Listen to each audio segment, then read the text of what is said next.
السلام علیکم، شاہینوں کی دنیا چینل پر خوش آمدید۔ آج کی ہماری کہانی کا نام ہے شاہی چور۔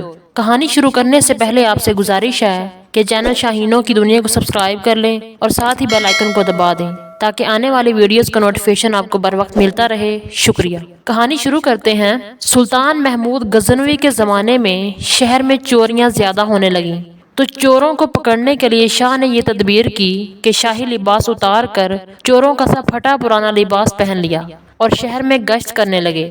ایک جگہ دیکھا کہ بہت سے چور اکٹھے بیٹھے ہیں۔ بادشاہ بھی وہاں جا کر بیٹھ گیا۔ چوروں نے پوچھا کہ تم کون ہو؟ بادشاہ نے کہا کہ میں بھی تم ہی جیسا ایک آدمی ہوں۔ چوروں نے سمجھا کہ یہ بھی کوئی چور ہے۔ انہوں نے کہا کہ ہم لوگ ماہرین فن ہیں، کوئی عام چور نہیں ہیں، تم اپنا کوئی ہنر بتاؤ، اگر تمہارے اندر کوئی ہنر ہوگا تو تمہیں شریک کریں گے ورنہ نہیں۔ بادشاہ نے کہا آپ لوگ کیوں گھبراتے ہیں؟ آپ لوگوں میں چوری کی جو صفت ہنر اور فن ہے، میرا ہنر اگر اسے زیادہ پانا تو مجھے شریک کرنا ورنہ بھگا دینا۔ چوروں نے کہا کہ اچھا اپنا ہنر بتاؤ۔ بادشاہ نے کہا کہ میں بعد میں بتاؤں گا، پہلے تم لوگ اپنا ہنر بیان کرو۔ ایک چور نے کہا کہ میرے اندر یہ فن ہے کہ میں اونچی سے اونچی دیوار پھاند کر مکان میں داخل ہو جاتا ہوں، چاہے بادشاہ کا قلعہ ہی کیوں نہ ہو۔ دوسرے نے کہا کہ میری ناک میں یہ خاصیت ہے کہ جہاں خزانہ مدفون ہوتا ہے میں مٹی سونگھ کر خزانہ بتا دیتا ہوں کہ یہاں خزانہ ہے۔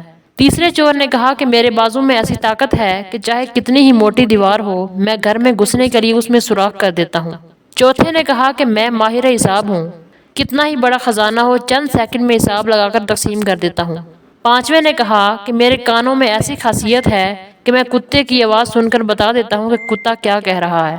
چھٹے نے کہا کہ میری آنکھوں میں یہ خاصیت ہے کہ جس کو اندھیری رات میں دیکھ لیتا ہوں دن میں اس کو پہچان لیتا ہوں۔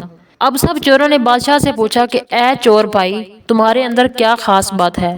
شاہ محمود نے کہا کہ بھائی میری داڑھی میں ایک خاصیت ہے کہ جب مجرمین کو پھانسی کے لیے جلادوں کے حوالے کر دیا جاتا ہے اس وقت اگر میری داڑھی ہل جاتی ہے تو مجرمین پھانسی کے پھندے سے چھوٹ جاتے ہیں۔ یہ سن کر چور مارے خوشی کے کہنے لگے کہ آپ تو چوروں کے کتب ہیں، جب ہم کسی مصیبت میں پھنسیں گے تو آپ ہی کے ذریعے ہم کو خلاصی ملے گی۔ لہٰذا فیصلہ ہوا کہ آج بادشاہ کے یہاں چوری کی جائے، کیونکہ آج سب اراکین نہایت پاورفل ہیں اور مصیبت سے چھڑوانے والا داڑھی والا بھی ساتھ ہے۔ لہٰذا سب بادشاہ کے محل کی طرف چل پڑے۔ راستے میں کتا بھونکا تو کتے کی آواز پہچاننے والے نے کہا کہ کتا کہہ رہا ہے کہ بادشاہ تمہارے ساتھ ہے، لیکن چوری پھر بھی چوری کے ارادے سے باز نہ آئے۔ لہٰذا بادشاہ کے یہاں چوری ہوئی، چوروں نے خزانہ لوٹ لیا اور جنگل میں بیٹھ کر ماہر حساب نے سب کا حصہ لگا کر چند منٹ میں تقسیم کر دیا۔ بادشاہ نے کہا سب لوگ اپنا اپنا پتہ لکھوا دیں تاکہ آئندہ جب چوری کرنا ہو تو ہم لوگ آسانی سے جمع ہو جائیں۔ اس طرح بادشاہ نے سب کا پتہ نوٹ کر لیا۔ اگلے دن شاہ نے عدالت لگائی اور پولیس والوں کو حکم دیا کہ سب کو پکڑ لاؤ۔ جب سب چور ہتھ کڑیاں ڈال کر حاضر کیے گئے تو بادشاہ نے سب کو پھانسی کا حکم دے دیا اور کہا کہ اس مقدمہ میں کسی گواہ کی ضرورت نہیں کیونکہ سلطان خود وہاں موجود تھا۔ اسی طرح قیامت کے دن اللہ تعالیٰ کو کسی گواہ کی ضرورت نہیں۔ جب 6 کے 6 چور پھانسی کے تختہ پر کھڑے ہو گئے تو وہ چور جس نے بادشاہ کو دیکھا تھا اس نے پہچان لیا کہ یہ وہی بادشاہ جو رات کو ہمارے ساتھ تھا۔ وہ تختہ دار سے چلایا کہ حضور کچھ دیر کو ہماری جانوں کو امان دی جائے، میں آپ سے تنہائی میں کچھ بات کرنا چاہتا ہوں۔ بادشاہ نے کہا ٹھیک ہے، تھوڑی دیر کے لیے پھانسی کو موقف کر دو اور اس کو میرے پاس بھیج دو۔ چور نے حاضر ہو کر عرض کیا کہ اے بادشاہ، ہم میں سے ہر ایک نے اپنا اپنا ہنر دکھا دیا، لیکن ہمارے سب کے سب ہنر جن پر ہم کو ناز تھا انہوں نے ہماری بدبختی کو اور بڑھا دیا کہ آج ہم تختہ دار پر ہیں۔ اے بادشاہ، میں نے آپ کو پہچان لیا ہے۔ آپ نے وعدہ فرمایا تھا کہ جب مجرموں کو تختہ دار پر چڑھایا جاتا ہے اس وقت غایت کرم سے اگر میری داڑھی ہل جاتی ہے تو مجرمین کو پھانسی سے نجات پا جاتے ہیں، لہٰذا اپنے ہنر کا ظہور فرمائیے تاکہ ہماری جان خلاصی پا جائے۔